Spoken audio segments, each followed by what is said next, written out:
Welcome friends. Raja Rani இன்னைக்கு எபிசோட்ல வந்த சுவாரஸ்யமான சீன்ஸ் பத்தி பார்க்கலாம். சந்தியா அவங்களோட ஃபேமிலியோட இப்போ தென்காசியில் இருக்கிற ரெஸ்டாரண்ட்டுக்கு சாப்பிட்றதுக்காக வராங்க. சரவணன் அப்பா இப்போ சிவகாமிகிட்ட சொல்றாரு, இங்க பாத்தியா சிவகாமி, தென்காசிலேயே இவ்வளவு பெரிய ஹோட்டல் இருந்திருக்கு, என்னைக்காவது ஒரு நாள் என்னை கூப்பிட்டு வந்து வாய்க்கு ருசியா வாங்கி கொடுக்கணும்னு உனக்கு தோணுச்சா அப்படின்னு கேக்குறாரு. இதுக்காக என்னோட மருமக ஐபிஎஸ் பாஸ் ஆகி வர வேண்டியது இருக்கு அப்படின்னு சொல்றாரு.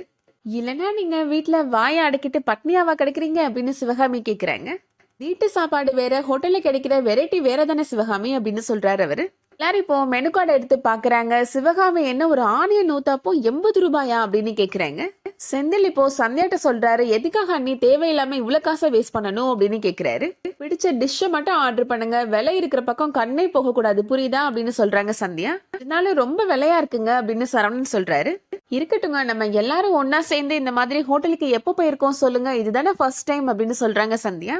நான் இவ்வளோ பெரிய போஸ்டிங் கிடைச்சி வந்திருக்கிறேன், நம்ம குடும்பத்தில் இருக்க எல்லாருமே எனக்காக மனப்பூர்வமா சம்மதிச்சு வேண்டிக்கிட்டாங்க அப்படின்னு சொல்றாங்க சந்தியா. உங்களோட ஆசீர்வாதம் இல்லாட்டினா நான் போலீஸ் ஆஃபீஸர் ஆயிருக்கவே முடியாது அப்படின்னு சொல்றாங்க.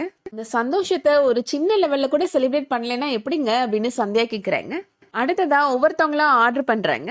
சரவணனோட அப்பா நிறைய சாப்பிட்றதுக்காக ஆர்டர் பண்றாரு.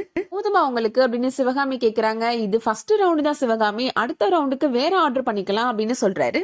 என்னங்க விலை அதிகமா இருக்குன்னு தெரிஞ்சும் கண்டதை கொண்டு வர சொல்றீங்க அப்படின்னு சிவகாமி கேக்குறாங்க. வந்த இடத்துல மாமா சந்தோஷமா சாப்பிட்டுட்டுமே அப்படின்னு சந்தியா சொல்றாங்க. ஹோட்டல் ஓனர் சந்தியாவை பார்த்து பேசுறாரு. இவ்வளவு பெரிய போலீஸ் அதிகாரி எங்க ஹோட்டலுக்கு சாப்பிட வந்தது எங்களுக்கு ரொம்ப பெருமையா இருக்கு அப்படின்னு சொல்றாரு. தென்காசிலே பெரிய ஹோட்டல் நம்ம ஹோட்டல் தான் மேடம், நீங்க எப்ப வேணாலும் இங்க வரலாம், போன் பண்ணீங்கன்னா ஹோம் டெலிவரி கூட பண்ணிடுவோம் அப்படின்னு சொல்றாரு. போறப்ப நாங்க போன் நம்பர் வாங்கிக்கிறோம், அடிக்கடி சொல்றோம் அப்படின்னு அர்ச்சனா சொல்றாங்க. ஆதி சந்தியாட்ட சொல்றாரு, அண்ணி உங்க லெவலே வேற, வெளியில வந்தா மரியாதைலாம் அள்ளுது அப்படின்னு சொல்றாரு. ஜெசி சொல்றாங்க, சந்தியா கஷ்டப்பட்டு படிச்சு ஐபிஎஸ் ஆயிருக்கிறா, அந்த உழைப்புக்கு கிடைக்கிற மரியாதை இது அப்படின்னு சொல்றாங்க. எல்லாருமே இப்போ ஆர்டர் பண்ணி சாப்பிட்டுட்டு இருக்காங்க. அந்த டைம்ல சந்தியாவுக்கு ஒரு ஃபோன் கால் வருது. சந்தியா இப்போ ஃபோன் எடுத்துட்டு வந்து தனியா பேசுறாங்க. மேடம், நான் ரைட்டர் சண்முக சுந்தரம் பேசுறேன் அப்படின்னு ஃபோன் பேசுறவங்க சொல்றாங்க. பரந்தாமன் குடோன்ல இருந்து சரக்கு பாட்டிலாம் எடுத்து நம்ம ஸ்டேஷன்ல வச்சிருந்தோம்ல மேடம், அதை எப்படியாவது வெளியில கொண்டு போகணும்னு பரந்தாமன் பிளான் பண்றாரு மேடம் அப்படின்னு சொல்றாரு. அது எப்படி சார் ஸ்டேஷன்ல இருக்கிறது வெளியில போகும் அப்படின்னு சந்தியா கேக்குறாங்க. நீங்க நேர்ல வந்தா உங்களுக்கே புரியும் மேடம் அப்படின்னு அவர் சொல்றாரு. மேடம், நீங்க வரலைன்னா உங்க கஷ்டத்துக்குலாம் பலன் இல்லாம போயிரும் மேடம் அப்படின்னு சொல்றாரு அவரு. சரி, நான் உடனே வரேன் அப்படின்னு சந்தியா சொல்லிடுறாங்க. சந்தியா சரவணனுக்கு கால் பண்றாங்க. நான் உடனே ஸ்டேஷனுக்கு போக வேண்டியது இருக்குங்க, ஏதாவது சொல்லி சமாளிங்க, நீங்க சாப்பிட்டு முடிக்கிறதுக்குள்ள நான் வந்துருவேன் அப்படின்னு சொல்றாங்க. பொன்னாட்டி எங்க ஆளவே காணும் அப்படின்னு சிவகாமி கேக்குறாங்க. போன் பேச போனாங்கல்லம்மா, முக்கியமான காலா இருக்கும், வந்துருவாங்க அப்படின்னு சொல்றாரு சரவணன். சந்தியா இப்போ போலீஸ் ஸ்டேஷனுக்கு வந்துடுறாங்க. அங்க இருக்கிற போலீஸ்காரர்கிட்ட கேக்குறாங்க, பரந்தாமன் குடோன்ல இருந்து நம்ம கொண்டு வந்த சரக்கு அந்த வேன்ல தானே இருக்கு அப்படின்னு கேக்குறாங்க. சொல்ற வரைக்கும் அது அங்கேயே இருக்கட்டும், எங்கேயும் மூவ் பண்ண வேணாம் அப்படின்னு சொல்லிடுறாங்க. சரக்கு பத்திரம், ஒரு பாட்டில் குறைஞ்சா கூட நான் உங்களை தான் கேட்பேன் அப்படின்னு சொல்லிடுறாங்க. அடுத்ததா ஹோட்டல்ல நடக்கிறத காமிக்கிறாங்க. சிவகாமி சரவணன்ட்ட சந்தியா எங்கடா போனா அப்படின்னு கேக்குறாங்க. அவங்கதான் போன் வந்திருக்குன்னு போனாங்களம்மா, சாப்பிடுங்கம்மா வந்துருவாங்க அப்படின்னு சரவணன் சமாளிக்கிறாரு. அவ எப்ப வந்து சாப்பிட போறா, நம்ம எல்லாரும் சாப்பிட்டு முடிச்சதுக்கு அப்புறமா அப்படின்னு கேக்குறாங்க சிவகாமி. சந்தியா இங்கதான் இருக்கிறாளா இல்ல போயிட்டாளா அப்படின்னு அர்ச்சனா யோசிக்கிறாங்க. யார் எங்க போனா என்ன, இன்னைக்கு ஒரு கட்டு கட்டிட வேண்டியதுதான் அப்படின்னு நினைக்கிறாங்க. சந்தியா சரக்கு பாட்டில்ஸ் எல்லாத்தையுமே வேறொரு இடத்துல கொண்டு வந்து வைக்கிறாங்க.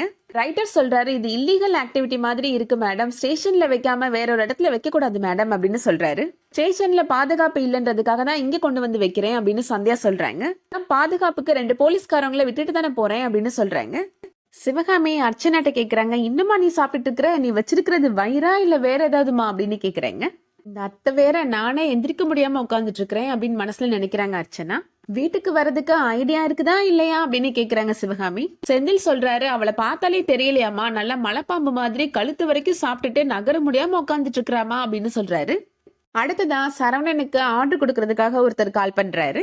சிக்னல் கிடைக்கல போலடா, வெளியில போய் பேசு அப்படின்னு சொல்றாரு சரவணனோட அப்பா. இல்ல எவ்வளவு வரப்போகுதோ நினைச்சா பக்கு பக்குன்னு இருக்கு அப்படின்னு சிவகாமி சொல்றாங்க. செந்தில் வெயிட்டரை கூப்பிடுறாரு. நாங்க சாப்பிட்டதுக்கு பில் போட்டு கொண்டு வாங்க சார் அப்படின்னு சொல்றாரு. ஓனர் இந்த டேபிளுக்கு பில் போட வேணாம்னு சொல்லிட்டாரு சார், நீங்க கிளம்புங்க அப்படின்னு வெயிட்டர் சொல்றாரு. செந்தில்கிட்ட சிவகாமி சொல்றாங்க, நீ போய் அந்த ஓனர்கிட்ட போய் கேளுடா அப்படின்னு சொல்றாங்க. ஓனர் இப்ப அவங்க வராரு, ஏதாவது வேணுமா சார் அப்படின்னு கேக்குறாரு. எதுவும் வேணாம் சார், நாங்க சாப்பிட்டதுக்கு பில் மட்டும் கொடுங்க சார் அப்படின்னு செந்தில் கேக்குறாரு. என்ன சார், நம்ம கடையில போய் பில் எல்லாம் கேட்டுட்டு இருக்கிறீங்க, நீங்க திருப்தியா சாப்பிட்டீங்கல்ல, சந்தோஷமா போயிட்டு வாங்க அப்படின்னு சொல்றாரு. என்னது வேற பில்லு வேணான்னு சொல்றாரு, இது தெரிஞ்சா இன்னும் நல்லா சாப்பிட்டுக்கலாமே அப்படின்னு அர்ச்சனா யோசிக்கிறாங்க. நம்ம சந்தியா மேடத்துக்காக சின்ன காம்ப்ளிமெண்ட் தான் இது அப்படின்னு ஹோட்டல் ஓனர் சொல்றாரு. சிவகாமி ஓனர்கிட்ட சொல்றாங்க, அவ பேரை சொல்லி நாங்க எல்லாரும் சும்மா சாப்பிட்டு போவோம்னு நினைச்சியா அப்படின்னு கேக்குறாங்க. அப்படிலாம் சாப்பிடணும்னு எங்களுக்கு எந்த அவசியமும் கிடையாது, பில்ல போட்டு வந்து கொடுங்க அப்படின்னு சிவகாமியும் சரவணன் அப்பாவும் சொல்றாங்க. ரொம்ப சாதாரண விஷயம், நாங்க வழக்கமா பண்றதுதான், நீங்க போயிட்டு வாங்க அப்படின்னு சொல்றாரு ஓனர். போய் பில் எடுத்துட்டு வாப்பா அப்படின்னு சிவகாமி சொல்றாங்க.